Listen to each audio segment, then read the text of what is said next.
သာသနာတော်သက္ကရေ2580ခုနှစ်ခောဇာသက္ကရေ1388ခုနှစ်နယုံလပြည့်ကျော်9ရက်ခရစ်သက္ကရေ6ရက်6လ2026ခုနှစ်ညပိုင်းအချိန်ရန်ကုန်တိုင်းဒေသကြီးမော်ဘီမြို့နယ်စိန်ရွှေကုန်းကျေးရွာဘုဂဝိမတ်ဗန္နာစတိဒါယာမဓမ္မရိပ်သာကြီးတွင်မှာကျေးဇူးတော်ရှင်စတိဒါယာမဆရာတော်ဘုရားကြီး၏ဘုန်းရိပ်ခံရိပ်မြေတာရိပ်အောင်မှာခိုးလို့ပြီးတော့ကျေးဇူးရှင်ဆရာတော်ဘုရားကြီးအားကျေးဇူးဆက်သောအဖြစ်ကျင်းပပြုလုပ်အပ်တဲ့ဘုဂဝိမတ်သနာစေရဲ့တရားစခန်းပေါ်ကြီးမှာဆရာတော်ဘုရားကြီး၏6နှစ်ပြည့်ပူဇော်ပွဲနဲ့ဓမ္မယုံကြီးကျောင်းရည်စက်ချပွဲ၌ကြွားရောက်လာကြကုန်သောသက်တော်ရှိကျေးဇူးရှင်ဆရာတော်များသံဃာတော်များအားပူဇော်ခြင်းနဲ့ပတ်သက်ပြီးတော့ကြီးပွားချမ်းသာအောင်မဲ့ယောဂီတွေဆိုတဲ့တရားနဲ့ကျေးဇူးပြုပေးမယ်။ဘာတရားဘယ်သူတွေတော့ဗျာကြီးပွားအောင်မဲ့သူတွေချမ်းသာအောင်မဲ့သူတွေဟုတ်ရလားဘာဖြစ်လို့တော့ဆိုတော့ပူဇော်သင့်တဲ့သူတွေကိုပူဇော်လို့တဲ့ရိုသေတဲ့သူတွေကိုရိုသေလို့တဲ့ဟုတ်လားမြတ်စွာဘုရားဟောတဲ့တရားလေးပြောပြဘုရားတော်မြတ်စွာဘုရားရှင်ကိုတော်မြတ်ကြီးမဟာဝုံတိုးထဲမှာတရင်သုံးနေတဲ့အချိန်ပေါ့ပြောမှဆိုသူကနေခင်းပိုင်းတော့ဖြစ်မှာမဟာဝုံတိုးထဲမှာတရင်သုံးနေတဲ့အချိန်မှာကပိလဝေမြို့ကကလေးတွေအများကြီးပဲတခါတည်းစူညံပြီးတော့ပြေးလာကြစူညံပြီးတော့တယောက်တယောက်စော့ပြီးတော့ခုံပေါက်ပြီးတော့ပြေးလာအဲ့လိုပြေးလာရင်နဲ့သစ်ပင်အောက်မှာမြတ်စွာဘုရားသတင်းသုံးနေတာကိုတွေ့လိုက်ရောတခါတည်းအဲ့ဒီကလေးတွေကတုံငွေနဲ့ရက်သွားရက်ပြီးတော့စကားလေးလုံးဝမပြောတော့ငြိမ်ပြီးတော့နေတာအဲ့ဒီချိန်မှာမဟာနာမင်းသားကတွေ့ပြီးတော့မြတ်စွာဘုရားကိုလျှောက်တယ်ဘဝိတန္တိဝိဇ္ဇီဘဝိတန္တိဝိဇ္ဇီဟောဒီကလေးတွေကတော့တော်တော်ကိုကြီးပွားအောင်မဲ့ကလေးတွေပဲဖရာချမ်းသာအောင်မဲ့ကလေးတွေပဲဖရာတိုးတက်အောင်မဲ့ကလေးတွေပဲဖရာအဲ့လိုဖရာကိုလျှောက်တော့မြတ်စွာဘုရားကဟာမဟာနာဘာဖြစ်လို့ဒီကလေးတွေကိုကြီးပွားအောင်မဲ့ကလေးတွေချမ်းသာအောင်မဲ့ကလေးတွေတိုးတက်အောင်မဲ့ကလေးတွေလို့ပြောတာလေဘုရားကပြောတာနော်ခုယောဂလိုလည်းအဲ့လိုပြောရမှာယောဂလိုလည်းပဲဘယ်လိုပြောမလို့ကြီးပွားအောင်မဲ့ကလေးတွေပဲဘာလေးတော့ညာယောဂတွေမို့ကလေးတွေဟုတ်ရလားတခါတလေကလေးထက်တော့စိုးသေးဟုတ်ရလားတီးတိုးတဲ့အောင်မဲ့ကလေးတွေပဲဟုတ်ရလားအဲ့တော့အဲ့လိုပြောတော့မဟာနာကအဲ့လိုပြောတော့ဘုရားကပြောတယ်မဟာနာအေးငါဓာတ်ယူနိုင်တဲ့ပုဂ္ဂိုလ်များဟာဘသူပဲဖြစ်ဖြစ်ကြီးပွားမဲ့သူတွေကြီးပဲတိုးတက်မဲ့သူတွေကြီးပဲဘဝတိုင်းမှာမြင့်မြတ်မဲ့သူတွေကြီးပဲအောက်တန်းမကြပါဘူးအေးငါဓာတ်အေးဘဏ္ဍဓာတ်အေးငါဓာတ်အဲ့ဒီအေးငါဓာတ်ကဘာလဲဆိုတော့နံပါတ်1ကလက်ရဘက်ကအေးဓာတ်ဘယ်ဘက်ကအေးဓာတ်လက်ရဘက်ကအေးဓာတ်လက်ရဘက်ကလည်းအေးဓာတ်ကိုယူရမယ်လို့ပြောတာလက်ရဘက်ကအေးဓာတ်ကိုလည်းဘာဖြစ်လို့ယူရ လက်ရဘက်ကအေးဓာတ်ဆိုတာဘာလို့ယူသေးသေးယူသေးထိုက်လေးစားသေးလေးစားထိုက်ပူဇော်သေးပူဇော်ထိုက်တဲ့ကိုယ့်ရဲ့ယေရှုရှင်အဖေနဲ့အမေယေရှုရှင်ဘာဖြစ်လို့ကိုယ့်ရဲ့အဖေတွေကိုယ့်ရဲ့အမေတွေမယူသေးဘူးလားမလေးစားသင့်ဘူးလားမပူဇော်သင့်ဘူးလားအဲ့တော့ကိုယ့်ရဲ့အဖေနဲ့အမေကိုအယိုယိုသေးသေးနဲ့ကျွေးမွေးမယ်ပြုစုမယ်စောင့်ရှောက်မယ်မိဘတွေရဲ့ဝေယဝစ္စတွေလုပ်ပေးမယ်ဟုတ်လားမိဘဆရာသမားတွေအဲ့ထက်မှာပါတယ်နော်မိဘတွေရောဆရာသမားတွေရောအကိုရဲ့ယေရှုရှင်ယိုသေးသေးယိုသေးတဲ့မိဘဆရာသမားတွေဒါတွေကိုစိတ်ချမ်းသာအောင်ထားမယ်အခုလိုပူဇော်မယ်ကြော့မယ်ကိုယ့်ရဲ့မိဘကိုပဲကြော့ကိုယ့်ဆရာသမားတွေကိုပဲကြော့မိဘရဲ့ဝေယဝစ္စပဲလှုပ်ဆရာသမားရဲ့ဝေယဝစ္စပဲလှုပ်ဘသူရဲ့ဝေယဝစ္စပဲလှုပ်အဲ့ဒီပုဂ္ဂိုလ်ကလက်ရဘက်ကအေးဓာတ်ကိုယူနေတာဘာယူနေတာတော့ကြီးပွားမှာပဲချမ်းသာမှာတိုးတက်မှာပဲနောက်တစ်ခါနံပါတ်2ကြတော့လက်ဝဲဘက်ကအေးဓာတ်ကိုလည်းယူရမယ်ဘယ်ဘက်လက်ဝဲဘက်ကအေးဓာတ်လက်ဝဲဘက်ကအေးဓာတ်ကတော့အဖေမေလည်းမဟုတ်ဆရာသမားလည်းမဟုတ်ကိုယ့်ရဲ့အိမ်ဒီနန်းချင်းတွေကိုယ့်ရဲ့တရွာထဲမှာနေတဲ့သူတွေကိုယ့်တမျိုးထဲမှာနေတဲ့သူတွေကိုယ့်တနိုင်ငံထဲမှာနေတဲ့သူတွေကိုနဲ့တခါတလေမှတွေ့တဲ့သူပဲဖြစ်ဖြစ်ကိုနဲ့အမြဲတမ်းတွေ့နေတဲ့သူကိုပဲဖြစ်ဖြစ်ကိုတတ်နိုင်သလောက်ကျွေးမွေးမယ်ကိုတတ်နိုင်သလောက်ပြုစုမယ်ကိုတတ်နိုင်သလောက်စိတ်ချမ်းသာအောင်ထားမယ်ကိုတတ်နိုင်သလောက်စောင့်ရှောက်ကူညီပြီးတော့ပေးတာလည်းပဲလက်ဝဲဘက်ကဘာကိုယူတာတော့များဟောကိုယောဂီအချင်းချင်းကိုအိမ်မှာရှိတဲ့ဟုတ်လားကိုအိမ်မှာနေတဲ့သူတွေအခုရက်ွက်ထဲမှာရှိတဲ့လူတွေအခုရဲ့လမ်းကိုရဲ့ရွာကိုရဲ့မြို့မှာရှိတဲ့သူတွေကိုနိုင်ငံမှာရှိတဲ့သူတွေအခုလိုရိပ်သာဝန်တုံးမှာခိတ္တခဏတွေ့တဲ့သူတွေဘသူကိုပဲဖြစ်ဖြစ်ကိုတတ်နိုင်သလောက်ကျွေးချိန်ညာကျွေးမယ်ပေးရင်ညာပေးမယ်ကိုတတ်နိုင်သလောက်ပြုစုမယ်ကိုတတ်နိုင်သလောက်စောင့်ရှောက်မယ်ကိုတတ်နိုင်သလောက်ကူညီမယ်ဆိုရင်တဲ့လက်ဝဲဘက်ကဗာတတ်ကိုယူနေတာအဲ့ဒီပုဂ္ဂိုလ်လည်းကြီးပွားနိုင်တယ်တိုးတက်နိုင်တယ်မချမ်းသာနိုင်ဘူးလားအဲဒါလိုစဉ်းစားကြအခုလိုကိုယ့်ရဲ့ယောဂီတွေအချင်းချင်းကစွန့်တွေကတ်တာတွေဒါကြီးပွားနိုင်တယ်တိုးတက်နိုင်တယ်ပေါ့ဗျာနောက်တစ်ခါနံပါတ်3ကြတော့နောက်ကျောဘက်ကအေးဓာတ်ကိုလည်းယူရမယ်ဘယ်ဘက်ရုပ်လို့နောက်ကျောဘက်ဆိုတော့မြင်ရသလားမမြင်ရအဲ့တော့မမြင်ရတဲ့သူတွေရဲ့အေးဓာတ်နတ်တွေကိုပြောတာဘာတွေကိုပြောအခုသူတော်ကောင်းတို့မှာကိုယ်ဆောင်နတ်တွေရှိတယ်ဟောဒီဓမ္မယုံမှာစောင့်တဲ့ဓမ္မယုံဆောင်နတ်ကြီးတွေရှိတယ်ယောဂီဆောင်တွေမှာစောင့်နေတဲ့ယောဂီဆောင်စောင့်တဲ့နတ်တွေရှိတယ်ဟောဒီမြေကြီးကိုစောင့်နေတဲ့မြေဆောင်နတ်တွေရှိတယ်သစ်ပင်အသီးသီးမှာစောင့်နေတဲ့ယောဂဇိုးနတ်တွေမရှိဘူးလား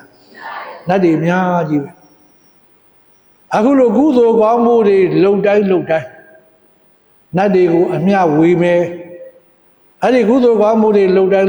နတ်တွေဒီကုသိုလ်ကောင်းမှုတွေရပါစေနတ်တွေကိုအမျှဝေမယ်နတ်တွေကိုအမျှပေးမယ်နတ်တွေကိုမေတ္တာပို့တယ်အဲ့ဒါနောက်ကျောဘက်ကဘာတတ်ကိုယူရတာ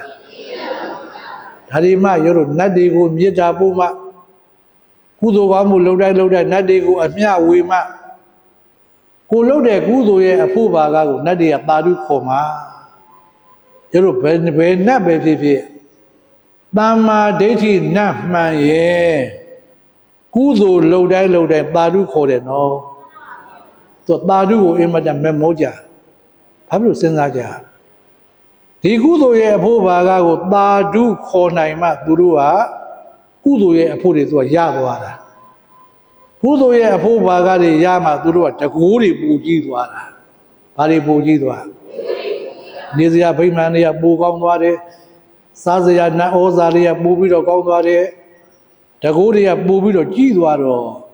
အဲ့ဒီနတ်တွေကကိုယ့်ပြစောင့်ရှောက်တယ်နတ်တွေကဘာပြောတော့အဲကြောင့်အခုလိုကုသိုလ်ပွဲလုပ်တာကိုယ်ဆောင်နတ်တွေဟောဒီရိပ်သာတွင်မှာရှိတဲ့ကိုယ်ဆောင်နတ်တွေဟောဒီရိပ်သာတွင်မှာရှိတဲ့ဓမ္မယုံဆောင်နတ်ကြီးတွေယောဂီဆောင်တွေမှာစောင့်နေတဲ့နတ်တွေမြေမှာစောင့်တဲ့မြေဆောင်နတ်တွေ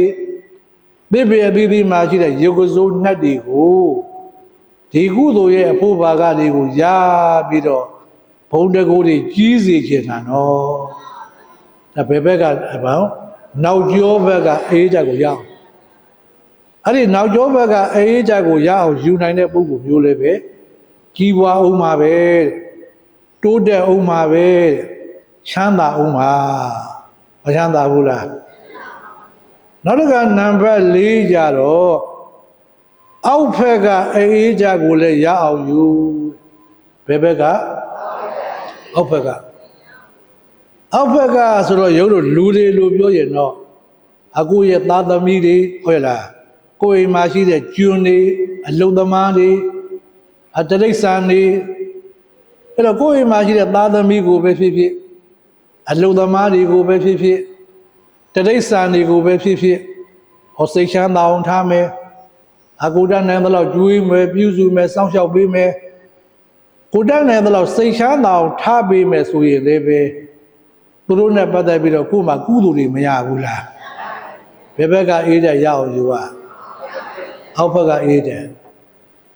နောက်ဆုံးပေနံပါတ်5ကတော့အထက်ဘက်ကအေးတဲ့ကိုရအောင်ယူတဲ့ဘယ်ဘက်ကအေးတဲ့အထက်ဘက်ဆိုတော့ရတခြားမဟုတ်ဘူးဖယားနဲ့ပတ်သက်တဲ့ကုသိုလ်ကောင်းမှုတွေလုပ်ကြဘာနဲ့ပတ်သက်တဲ့ကုသိုလ်တွေဖယားရှိခိုးတဲ့ကုသိုလ်တွေလုပ်တယ်ဟုတ်လားဖယားကိုရေတွေပန်းတွေစွမ်းနေကတ်တဲ့ကုသိုလ်တွေလုပ်တယ်ဖယားဂုံတော်တွေပွားတဲ့ကုသိုလ်တွေလုပ်တယ်အဲ့ဒါကတရားနဲ့ပတ်သက်တဲ့ကုသိုလ်လုပ်ကြဘာနဲ့ပတ်သက်တဲ့ကုသိုလ်တရားတွေနာတဲ့ကုသိုလ်တွေလုပ်တယ်အတရားအားထုတ်တဲ့ကုသိုလ်တွေလုပ်တယ်အခုလိုတရားရိပ်သာတွေမှာလာပြီးတော့အလှူတဲ့တန်းတဲ့ကုသိုလ်ကောင်းမှုတွေလုပ်တယ်အကိုကိုယ်တိုင်တရားနာတယ်တရားအားထုတ်တယ်တရားစာတွေမရွတ်ရဘူးလားအဲ့လိုခဏခဏပြောနေတာပဋ္ဌာန်းတွေရွတ်ရတယ်ဆိုတာအလကားပြောတာမဟုတ်တော့ဒါအထက်ဘက်ကဘာတွေယူနေတာအဲ့ဒါကသံဃာနဲ့ပတ်သက်တဲ့ကုသိုလ်လည်းလုပ်ရတယ်ဘာနဲ့ပတ်သက်တဲ့ကုသိုလ်သံဃာတော်အရှင်သူမြတ်တွေဟာယိုသေးတဲ့သူတွေယိုသေးထိုက်တဲ့ပုဂ္ဂိုလ်တွေပူဇော်ထိုက်တဲ့ပုဂ္ဂိုလ်တွေမဟုတ်ဘူးလားဟောဒီဘယ်လိုစောစောကကြွားတဲ့ဆရာတော်6ပါးကိုကြည့်လိုက်ဆရာတော်6ပါးကဟောဒီဘယ်ဗရမ ्या ကျောင်းဆရာတော်ကတော့ရိုးရိုးသိတဲ့အတိုင်းကိုစရဲ့ငယ်ဆရာဟုတ်ရလားကိုစရဲ့ငယ်ဆရာအင်မတန်ကျေးဇူးများပါတယ်ဆရာတော်ဘုရားကြီးရဲ့ဟိုဘက်ကဒီဘက်အဖျားလေးမှာထိုင်တဲ့ဆရာတော်ကဖြာပုံမျိုးကတေပင်စိတ်မုန်းကိုရိပ်တာဆရာတော်အဲ့လိုဆရာတော်ဘုရားကြီးရဲ့အကြောင်းကိုမသိတော့အင်မတန်မှအေးအေးဆေးဆေးအင်မတန်မှကိုချင်းသီလကောင်းအင်မတန်မှအနေထိုင်ကအေးချမ်းတာအင်မတန်မေတ္တာတကအားကောင်းတာသူတို့ရွာတယ်မဟုတ်သူတို့နဲ့တနေ့လုံးဆရာတော်ဘုရားကြီးကိုလေးစားကြတယ်ကြီးညိုကြတယ်ပူဇော်ကြအဲ့တော့ဒီလောက်ကြီးတွေတနေ့လုံးလေးစားပူဇော်ကြီးညိုကြတဲ့သီလသမာဓိပညာနဲ့ပြည့်စုံနေတဲ့မေတ္တာဓာတ်တွေနဲ့ပြည့်စုံနေတဲ့ဆရာတော်တွေကိုရုပ်တို့ပြင့်ပြီးတော့ရုပ်တို့ပူဇော်ရတာတာမန်ဘုန်းကြီးတွေမဟုတ်ဘူးနော်တုံးဘုန်းကြီးတွေပါကွာဆိုပြီးပေါ်သေးသေးမလုပ်နဲ့ဟုတ်ရလားသီလအားကောင်းသမာဓိတွေပညာတွေတအားကောင်းမေတ္တာဓာတ်ကတော်တော်အားကောင်းတယ်ဆိုလို့ရလေမေတ္တာဓာတ်ကတော်တော်အားကောင်းတယ်ဟုတ်ရလားတရွာလုံးတစ်နယ်လုံးဆရာတော်ဖျားကိုကြီးညိုတဲ့သူတွေကြီးပဲဆရာတော်ဖျားကြီးတဲ့သက်တော်80ရှိသွားပြီအဲ့ဒီဆရာတော်ဖျားကြီးရဲ့ဟိုဘက်ကထိုင်နေဘုန်းကြီးကရုပ်တို့ကြားချင်းကြားဖို့မှာဖြာပုံမင်းကြောင်မိုးကိုရိပ်တာဆရာတော်လာတိုင်းတရားစခန်းဖို့တွေဖွင့်နေလေဖ ရှားပုံရောက်တဲ့သူတွေမင်းကြောင်းဆိုတာမသိတဲ့သူမရှိဘူးလာတိုင်းတရားစခန်းမိုးတွေဖွင့်ကြသာသနာအတွက်အကျိုးမများဘူးလားသာသနာအတွက်အကျိုးများဒီတက္ကမတွေအတွက်ကိုအကျိုးမများဘူးလားအဲသာသနာအတွက်အကျိုးများတဲ့ဆရာတော်တွေတက္ကမတွေအတွက်အကျိုးများတဲ့ဆိုရင်မဖြစ်ဘူးလားအဲဟိုဘက်ကဆရာတော်ကဟုတ်လားမန္တလေးကဗရမ ्या ဆရာတော်ဦးဇင်းတို့ရဲ့အကိုပေါ့နောင်တော်ကြီးပေါ့ဗျာအင်မတန်ကျေးဇူးများတယ်နော်ဦးဇင်းတို့ကိုရင်ဘဝကနေကယနေ့အထိပဲဟုတ်လားအင်မတန်ကျေးဇူးများတာအဲ့တော့ပူဇော်တဲ့သူတွေကိုဘာဖြစ်လို့ပူဇော်ရဒီနားလေးကဦးဇင်းနဲ့ထိုင်နေဆရာတော်ကကမန္တာဆရာတော်ဟောတယ်ဘာဆရာတော်သူကလည်းရတို့တရားစခန်းဘိုးတွေမှာနေတာမဟုတ်ဘူးတစ်နေ့ကို10ချိန်လောက်ကျင်းပါဦးဇင်းကိုတစ်နေ့ကို2ချိန်သွားပြီးဟောပေးရအင်မတန်တော့သာသနာအတွက်လည်းအကျိုးများအဲ့ဒီဖြာပုံနယ်တဝိုက်အင်မတန်မှအကျိုးများတာအဲကြောင့်ရုပ်လို့တွေ့ဦးဇင်းတို့ဘုန်းကြီးတွေပင့်တယ်ဆရာတော်တွေပင့်တယ်ဆိုတာတာမန်နဲ့တော့မပင့်ဘူးနော်ဟုတ်လားတကယ်အကျိုးများလို့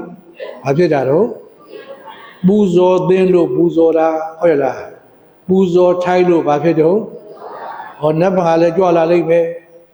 အကျေးဇူးရှင်ဟုတ်လားထေရဝါဒဘုဂုရိပ်သာဆရာတော်ကျက်ကလို့ဆရာတော်သာသနာတော်အတွက်လည်းပဲဆိုလို့လည်းအကျိုးမများဘူးလားအကျိုးအမတန်များတာကြွလာလိမ့်မယ်ဟိုတနေ့ကကြွလာတဲ့အင်းစိန်ပေါတော်ဆရာတော်ဓမ္မဂုအဖွဲ့ချုပ်နာယကတွေပေါ့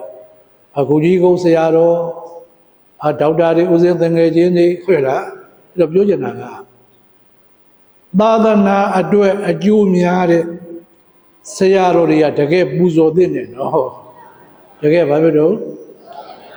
ပူဇော်သင့်တယ်ပူဇော်ထိုက်တဲ့အဲ့လိုဆရာတော်တွေကိုပူဇော်ရတာဟာတဲ့ကြီးပွားအောင်မှာပဲတိုးတက်အောင်မှာပဲချမ်းသာအောင်မှာမချမ်းသာဘူးလားအဲ့မြတ်စွာဘုရားပြောစကားမှတ်လိုက်နော်မဟာနန်တဲ့နံပါတ်1ကဘာလဲလက်ရာဘက်ကအေးဓာတ်ကိုယူနိုင်တဲ့ပုဂ္ဂိုလ်များလည်းပဲကြီးပွားပါလိမ့်မယ်ချမ်းသာပါလိမ့်မယ်တိုးတက်ပါလိမ့်မယ်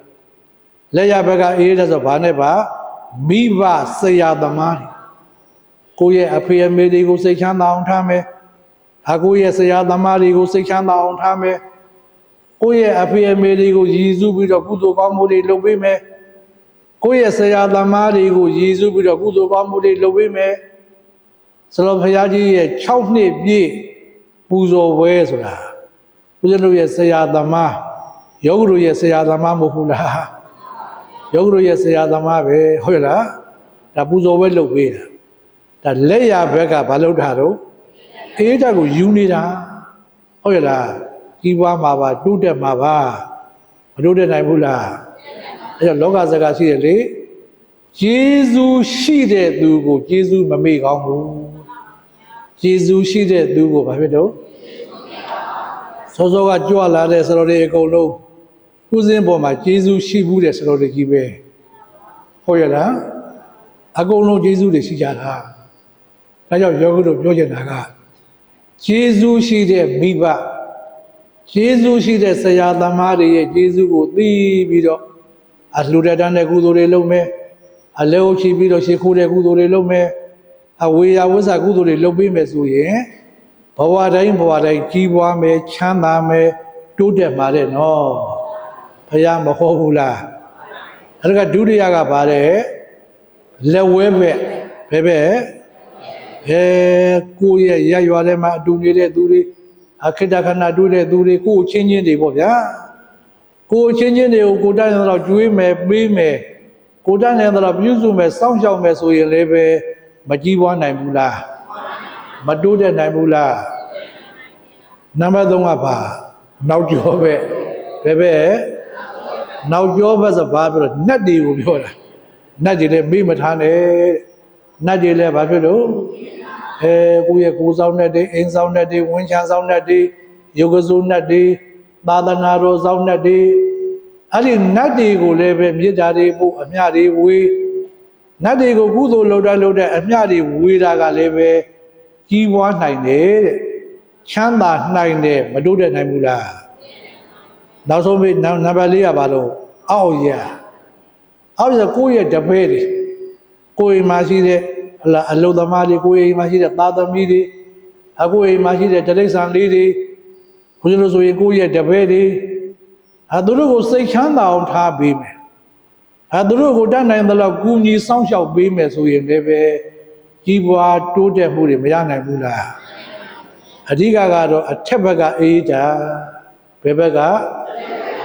ဟောဖယားနဲ့ပတ်သက်တဲ့ကုသိုလ်တွေလုပ်မယ်တရားနဲ့ပတ်သက်တဲ့ကုသိုလ်တွေလုပ်မယ်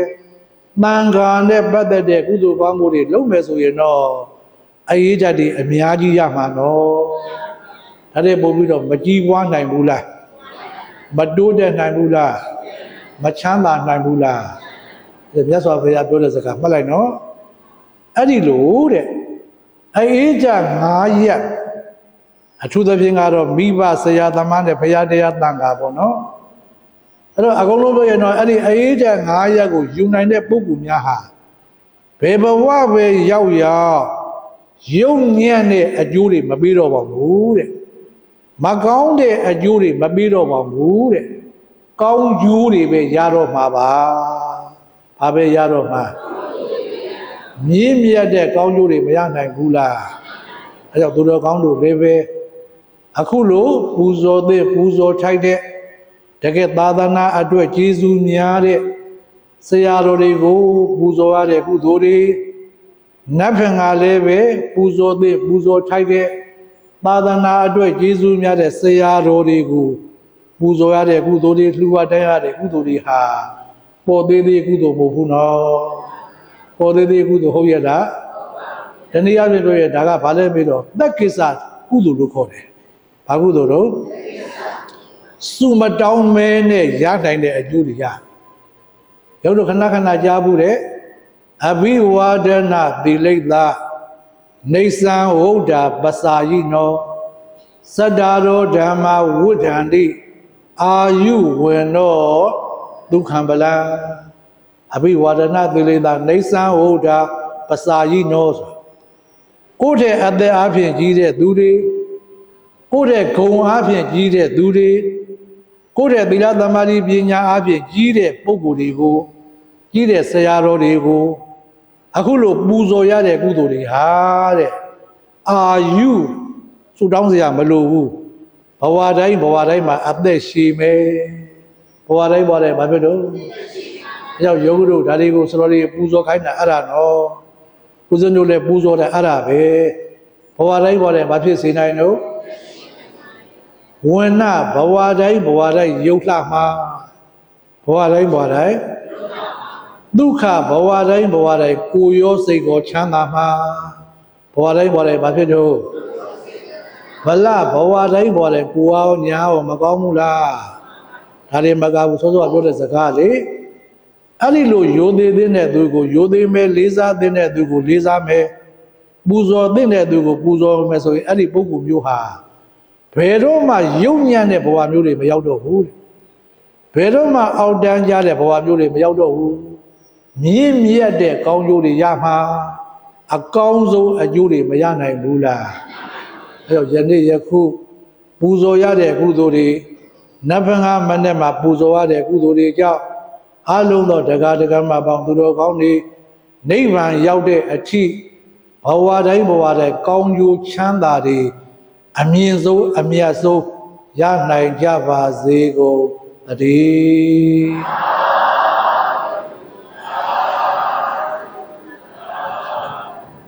ကဲဆုတောင်းလေးလိုက်ဆိုကြအရှင်ဖယားတပည့်တော်များသည်ယနေ့ယခုပူဇော်ခြင်းကထိုက်တော်မူသောသာသနာအတွက်အကျိုးများတော်မူသောဆရာတော်အရှင်မြတ်တို့၏သံဃာကိုသီလကိုသမာဓိကိုပညာကိုတို့ကို အာယုံပြု၍ဆရာတော်အရှင်မြတ်တို့၏သာသနာအတွက်လူအပ်ရာရာအသုံးပြုနိုင်ရန်ရည်မှန်း၍ကျောင်းတိုင်ကာမများကျောင်းအမများယဟန်အမများစုပေါင်း၍လူဒန်းပူဇော်ကိုရောကြပါကုန်၏ဤကောင်းမှုကြောင့်တပည့်တော်တို့သည်ယနေ့မှစ၍ကိုယ်ကျမ်းမာခြင်းစိတ်ချမ်းသာခြင်းအကျဉ်းအစီအောင်မြင်ခြင်းစီးပွားဥစ္စာကြီးပွားတိုးတက်ခြင်းယောဂဝေဒနာအမျိုးမျိုးတို့မှကျင်းလွတ်ခြင်းအစရှိသောကောင်းကျိုးချမ်းသာဆရာပြာတို့နှင့်ပြည့်စုံ၍နိဗ္ဗာန်ကို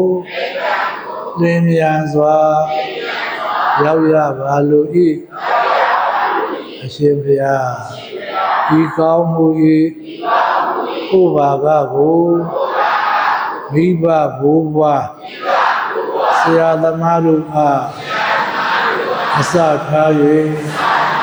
ဘိုးဆောင်နဲ့ဓမ္မယုံဆောင်နဲ့ရိက္ခာဆောင်နဲ့ယုတ်ကစိုးနဲ့